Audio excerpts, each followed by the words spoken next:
Ever wondered where Christianity first took root in Europe? The story isn't just in Rome or Jerusalem. A huge part of it unfolded right here in the Balkans, a crossroads of empires, cultures, and faith. Today, we're going on a journey back in time, uncovering the ancient cities that became the first beacons of Christianity in this incredible region. We'll connect the dots from their ancient names to the bustling cities they are today, exploring epic stories of apostles, emperors, martyrs, and scholars. So grab your virtual passport as we explore 9 of the earliest Christian centers that shaped the spiritual landscape of the Balkans and beyond. Our first stop is the vibrant Greek city of Thessaloniki, but in ancient times, it was known as Thessalonica. This port city holds a special place in Christian history because it was home to one of the very first Christian communities in Europe. Personally founded by the Apostle Paul around 58, his connection to the believers here was so strong that he wrote 2 letters to them, which are now books in the New Testament, 1st and 2nd Thessalonians. Imagine walking these streets, knowing that Paul himself walked here, preaching and establishing a community that would endure for millennia. These letters give us an incredible glimpse into the struggles, hopes, and faith of these early European Christians, making Thessalonica a true cornerstone of the faith. Next, we journey a little further east in Greece, near the modern city of Kavala, to the ancient ruins of Philippi. This city has a monumental claim to fame. It's considered the very first city in Europe where the Christian gospel was preached. According to the book of Acts, this is where the Apostle Paul, guided by a vision, first set foot on European soil to share his message. It was here, by a riverside, that a merchant woman named Lydia heard Paul's words. She and her household were baptized, making her the first documented Christian convert in Europe. Philippi wasn't just a gateway for Christianity into the continent. It was the site of a profound new beginning. The remains of its grand basilicas still stand today, silent witnesses to that pivotal moment in history. From Greece, we head north to the stunning shores of Lake Ohrid in North Macedonia. Today, Ohrid is a UNESCO World Heritage Site, famous for its beauty and history. But in antiquity, it was known as Lychnidos, the city of light, and it truly lived up to its name. Lychnidos emerged as a major Christian center very early on, becoming the seat of a bishopric by the 4th century. Its importance skyrocketed centuries later when it became a powerhouse of Slavic Christianity. It was here that disciples of Saints Cyril and Methodius, like St. Clement and St. Nome, established the Ohrid Literary School. This center was instrumental in spreading the Cyrillic alphabet and translating religious texts, making faith and knowledge accessible to the Slavic peoples. Ohrid is not just a city. It's a living library of Slavic Christian heritage. Now, let's travel to the capital of Bulgaria, Sofia. Long before it became the city we know today, it was the Roman city of Sofia. In the 4th century, Serdica was a strategically important city in the Roman Empire. So much so that Emperor Constantine the Great famously said, "Serdica is my Rome." Its Christian significance was cemented in 343 AD when it hosted the Council of Serdica. This was a major gathering of bishops from both the western and eastern parts of the empire, trying to resolve the Arian controversy, a deep theological dispute about the nature of Christ. Although the council didn't fully succeed in uniting the factions, its very existence shows that Serdica was a prominent and influential Christian hub, a place where the future doctrines of the church were passionately debated and shaped. Staying in Bulgaria, we make our way to its second largest city, Plovdiv, one of the oldest continuously inhabited cities in Europe.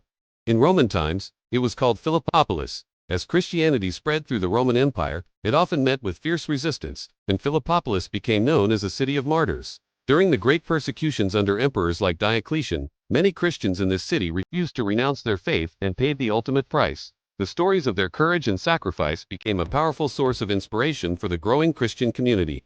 These martyrs were seen as heroes of the faith, and their legacy turned Philippopolis into a hallowed ground, a city whose Christian identity was forged in the fires of persecution and sealed with unwavering devotion. Our journey now takes us to Serbia's capital, Belgrade, situated at the confluence of the Sava and Danube rivers.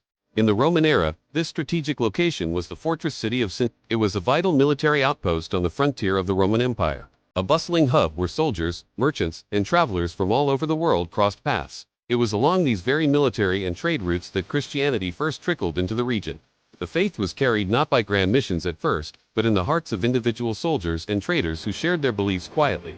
Singidunum represents the grassroots spread of Christianity of faith moving from person to person along the arteries of the empire, slowly but surely taking root in a distant frontier city, laying the groundwork for the great Christian nation of Serbia to come. Not far from Belgrade lies the city of Nis, known in Roman times as Naissus. This city holds a unique and world-changing distinction. It is the birthplace of Emperor Constantine the Great. Born around 272 AD, Constantine would go on to become the first Roman emperor to convert to Christianity. His Edict of Milan in 313 AD, which he co-issued, granted religious tolerance throughout the empire. effectively ending the systematic persecution of Christians. This single act changed the course of history, transforming Christianity from a persecuted sect into the dominant faith of the Western world. While Naissus itself was an important early Christian center, its greatest gift to Christianity was its son, the man who brought the faith out of the catacombs and into the heart of the empire. The legacy of Constantine, born in this Balkan city, is simply immeasurable. Next, we sail down the Adriatic coast to Croatia, to the magnificent city of Split.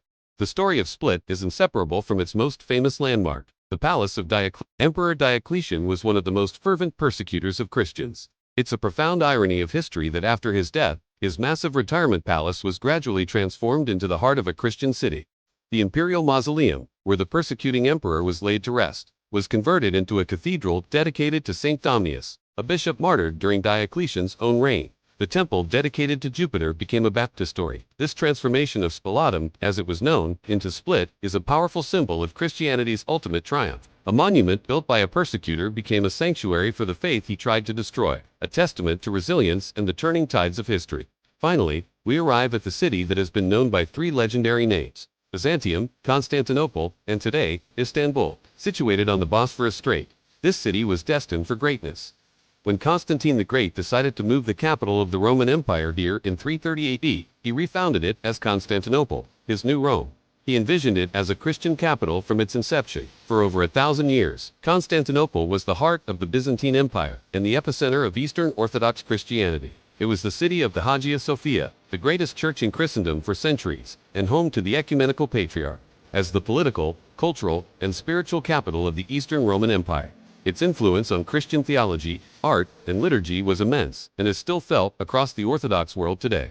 From the shores of Greece to the banks of the Danube, these ancient cities were the crucibles where the Christian identity of the Balkans was forged. They witnessed everything from secret gatherings in fear of persecution to the construction of magnificent cathedrals. They were centers of apostolic missions, imperial power, theological debate, and profound artistic expression.